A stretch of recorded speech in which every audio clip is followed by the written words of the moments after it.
Hello and welcome to our 5 o'clock press conference, Water World, Historic Floods, Sea Level Rise, Storm Surge, and Climate Change. Our speakers are Ben Vanderplume, University of Michigan, Scott Hagen, Louisiana State University Center for Coastal Resiliency, Davina Passeri, U.S. Geological Survey Coastal and Marine Science Center, and Robert Nichols from the University of Southampton.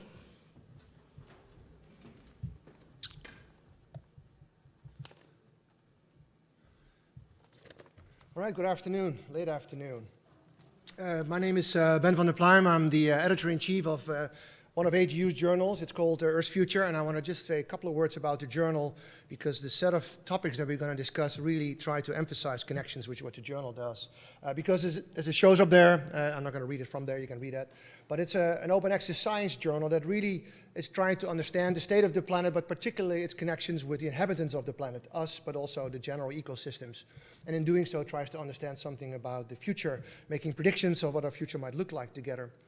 It looks both at regional and global scale challenges, and it particularly recognizes the point, which will come up today in the presentations as well, that humans, of course, are major drivers now of the environment, demand for resources, and of the ecosystems. And so what we try to do, just like the set of papers that we'll talk about today, is emphasize that interconnection between the social, the physical, and the ecological system. And the aim for that is to inform you, researchers, policymakers, and the like. So to set up the topic of this afternoon, this session this afternoon, you must be aware, of course, that global warming is resulting in the melting of Arctic ice. It results in the melting of mountain glaciers, and it results in the melting of ice caps, for example, Greenland. And especially the latter is very important to understand because that is the ice cap melting, that contributes significant volumes of water to the oceans, which then ultimately leads to this issue of sea level rise, which is what we're going to focus on. And in this century, the 21st century, we should anticipate an order of about 1 meter or so of sea level rise. That doesn't sound like much, given that on the whole we're about 1.5 meters, 1.80 meters in height.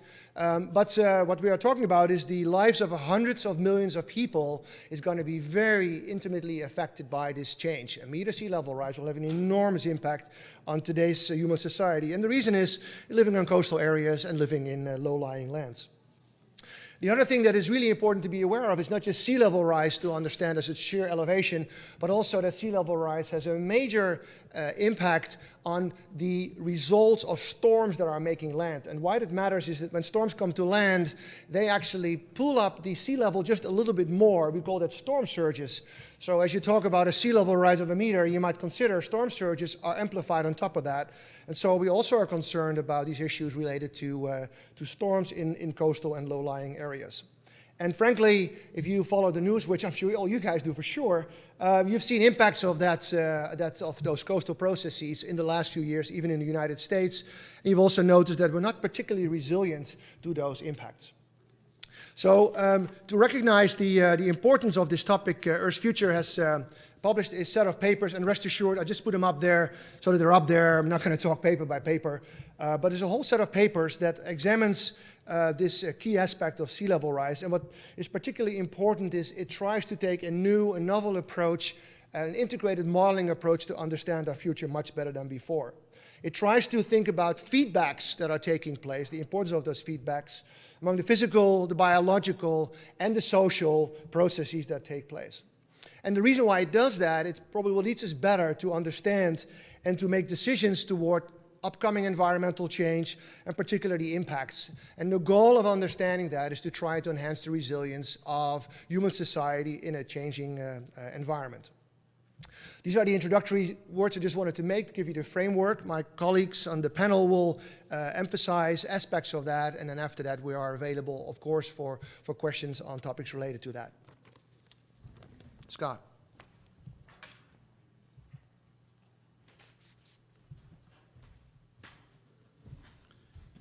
Thank you, Ben.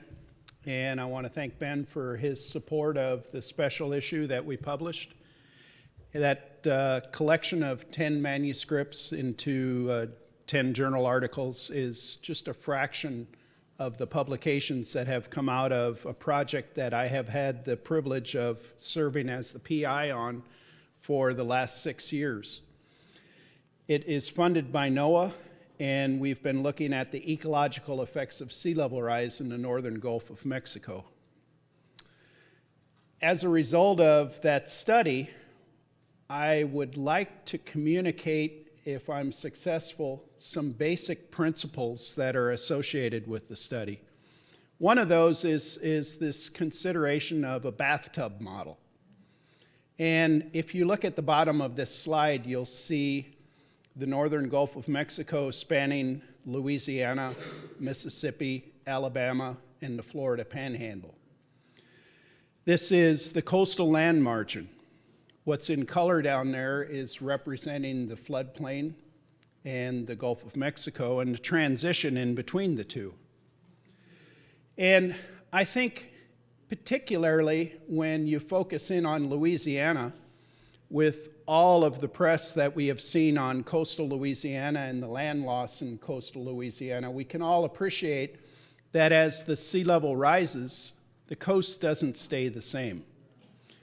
And so when we began this project nearly 6 years ago, we were trying to shift the paradigm of how these types of analyses could be done, how we could better assess sea level rise at that coastal land margin. And one of the things that we considered is what's going to happen at that coastal land margin with the rising sea level. If you think in terms of a salt marsh, there really are a lot of coastal dynamics that are going on there. First of all, the nearshore profile is likely to change because as the sea level rises, waves are able to penetrate closer to the shore. They erode away the shore, they change that nearshore profile, and more pressure is put on the coastal marsh. When the coastal marsh is driven to the upland areas, it is likely to encounter freshwater species, in this case, a coastal forest, and saltwater intrusion can happen, and a freshwater species is likely to die out. So we wanted to develop an integrated modeling system that would be able to describe such features. And this is the bare essence of the difference between a bathtub model and an approach that takes into account the coastal dynamics of sea level rise. It's that recognition that we're projecting something that's likely to be 50 or 100 years into the future. And 50 or 100 years into the future, the system is going to change, and it will likely change dramatically. So we developed a tool, we call it HydroMem. It's a hydrodynamic marsh equilibrium model. The bottom line with this is it's a model that allows us to project the evolution of a salt marsh with time. So if you look at the graphic, the cartoon that's being animated, you'll see the year in the upper right-hand corner. And you'll see the conversion of this marsh system with sea level rise. In this particular case, a sea level rise of 2 meters by the year 2100, and how much of that marsh is converted to open water. When that marsh is converted to open water, then what we can consider is that hurricane storm surge can move more freely, more further into that coastal land margin. There's more surface area for the wind to blow over and to drive surge up through this region. And knowing what's happening at these salt marsh regions, these important estuaries, is really important for us to understand the ecosystem impacts of sea level rise in general and climate change.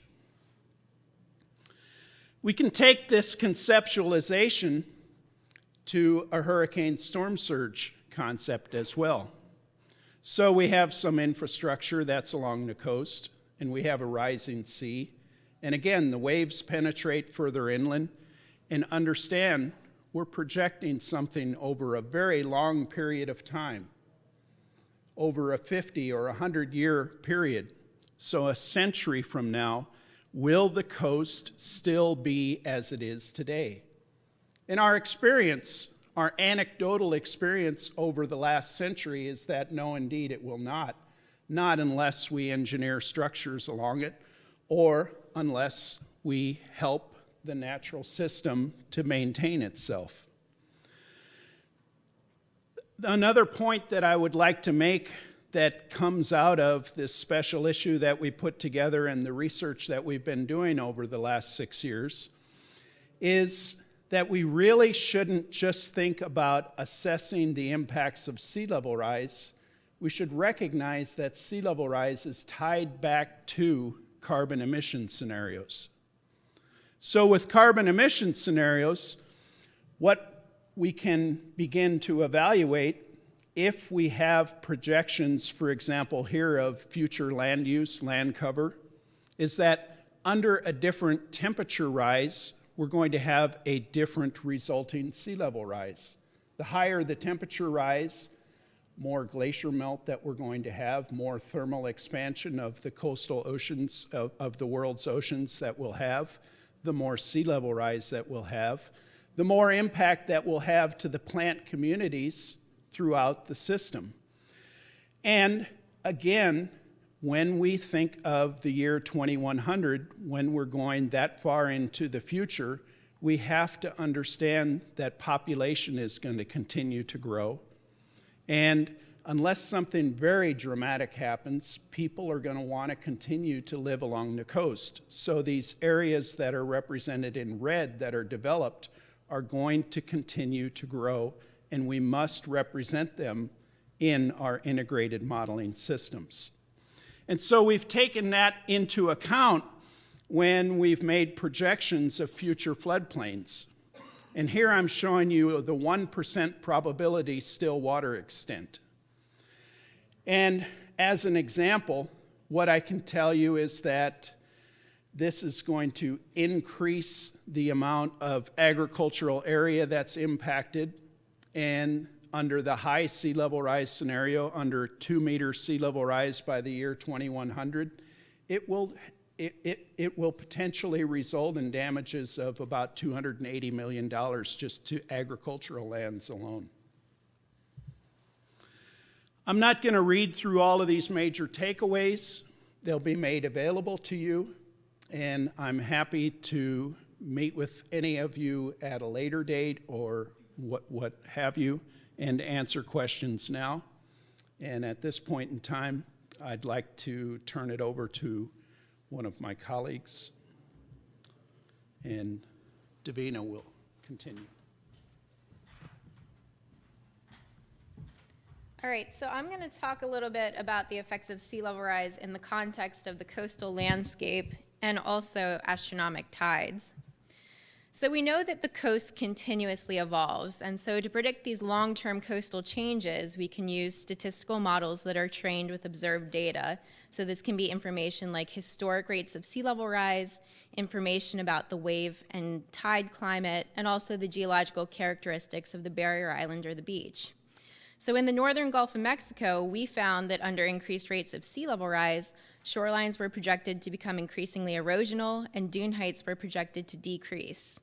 The figure to the right shows the projected shoreline position in Santa Rosa, Florida, under 20 centimeters of sea level rise, which is the solid red line, and then under 1.2 meters of sea level rise, which is the dashed red line.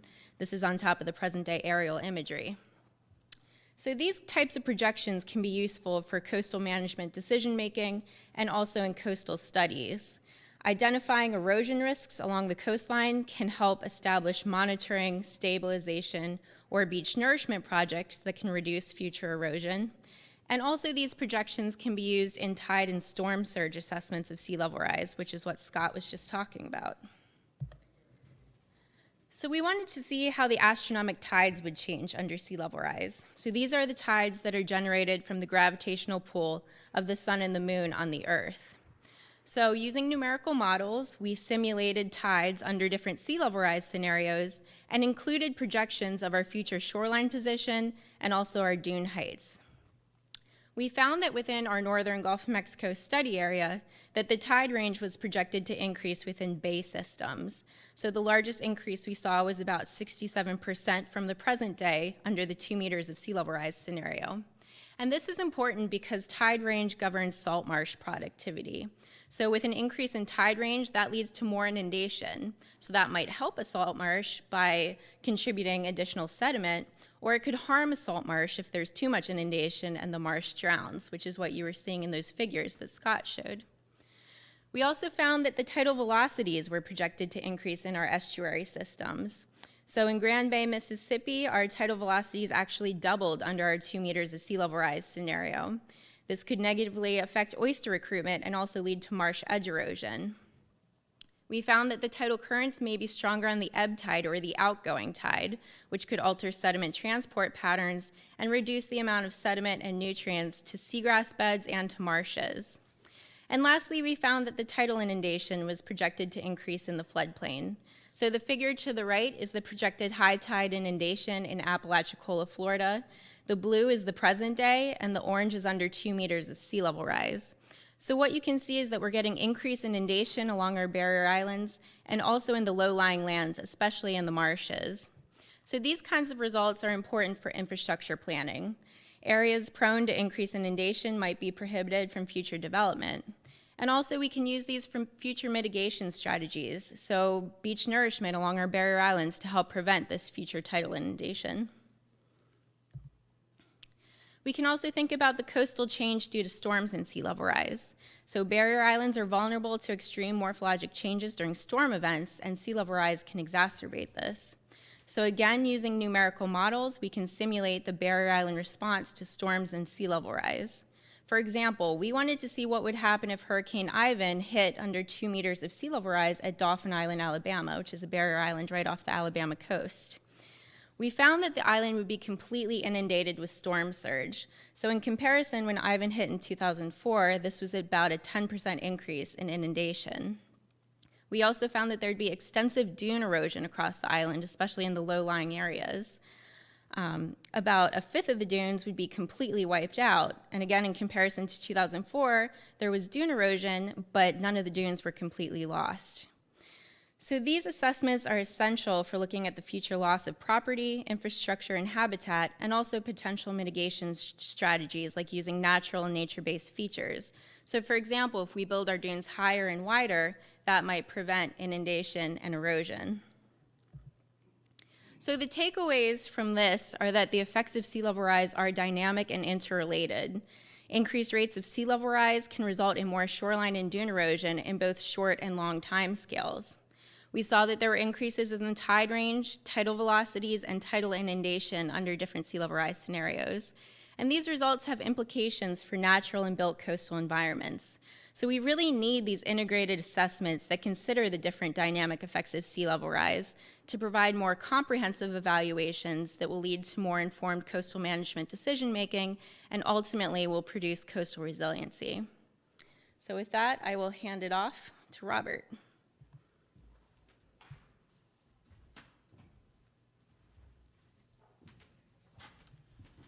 I just wanted to step in real quick and point out that the work that we've done has been focused again on the northern Gulf of Mexico, and we've put a lot of effort into Mississippi, Alabama, and the Florida Panhandle. And the work that we've done has funded and supported 3 PhD students, one of which was Dr. Passeri. And I think what you can all appreciate is that our future is in really good hands when we have people like her and like Dr. Bilski and Dr. Alizad, who are in the audience as well. This is how we support the future of science with projects like this. But I also wanted to recognize it's my honor and privilege to introduce Robert Nichols. He is joining us from the University of Southampton, and he's one of the leading coastal engineers in the world today. I was very pleased when he accepted our offer to join this. And he can speak about these same types of issues. He's been doing this similar type of work only on a global basis. So Robert, thank you for being here.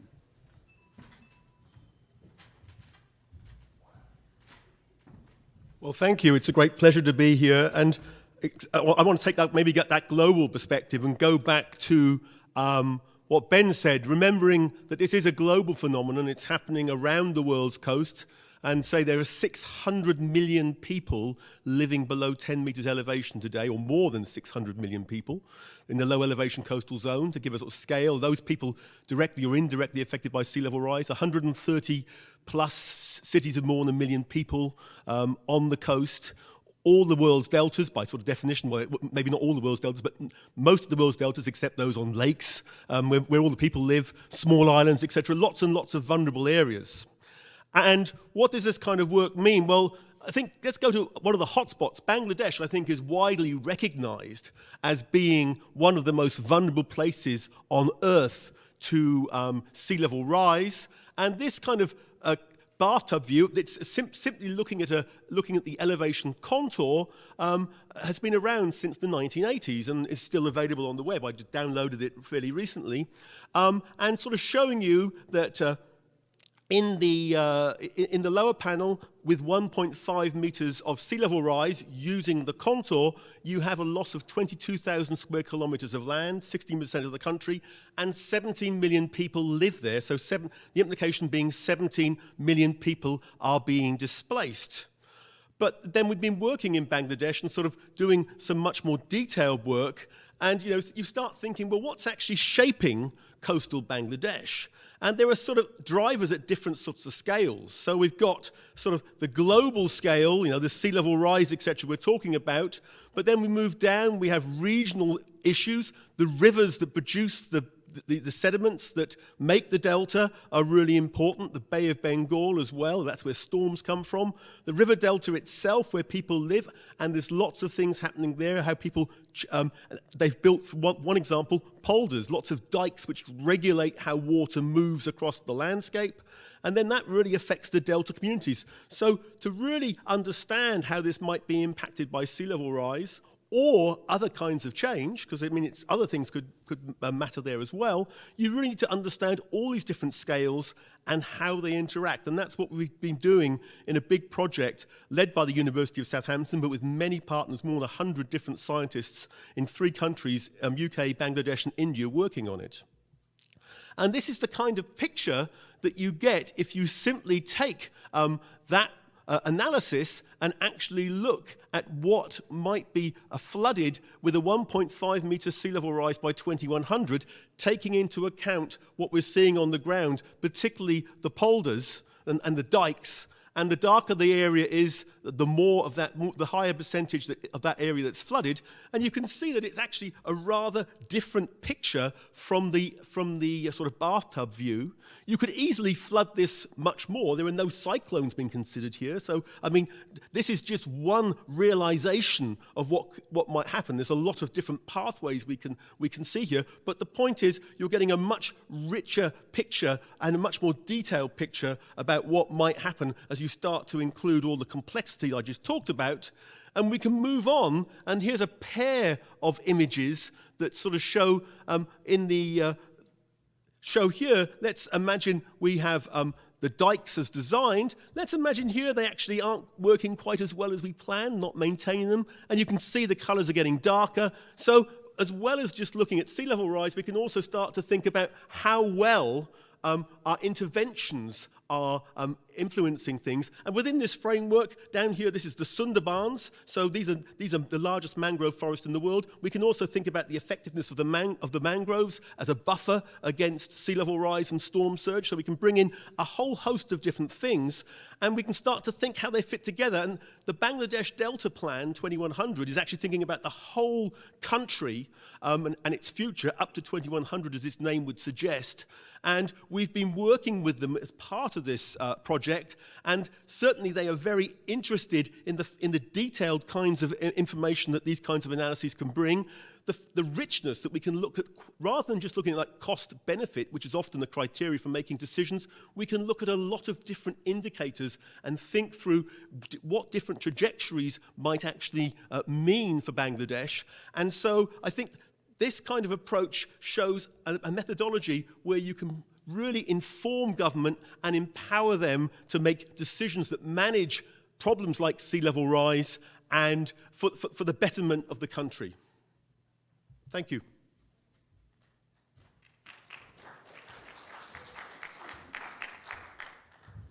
Okay, thank you. We'll now take questions from any reporters who are in the room. Please state your name and affiliation. Do we have any questions from reporters in the room? No questions? Do we have any questions from the chat? No? Okay. Again, any questions?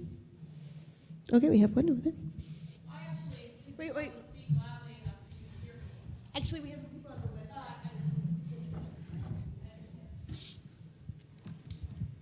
web. My name is Katrin Weiss, and I'm from Earth Rocks.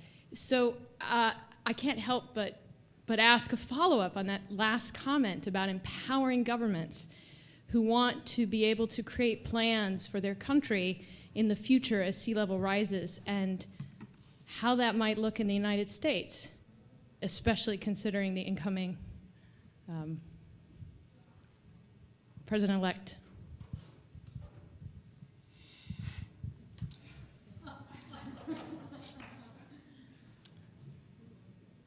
Well, I think it's a fair question, and I think it is something that we all have considered to some extent. But I think if you take a detailed look at the kind of work that we're doing and the basis that we're providing, it's really for an economic analysis. Really, in hard terms, what it's all about is understanding what is the economic benefit at that coastal land margin. What are the ecosystem services valuations, if you will? So when you go to Apalachicola, if you're out on the bay, what is the value of that bay? What is the value of the expansive marsh that surrounds it? And we are now at a position where we can work with people who are experts on that, and we are. And Dr. Nichols is at Bangladesh and at other locations. And we can evaluate then trade-offs between economic damages that are caused by storm surge, for example. And if the marsh is lost and if the bay becomes larger and we have more storm surge penetrating through that area and it's impacting higher up into the coastal floodplain, then we can put a number to that. And I think this kind of mentality is something that is appreciated by any policymaker. It's something that can be appreciated by anyone regardless of their political leanings.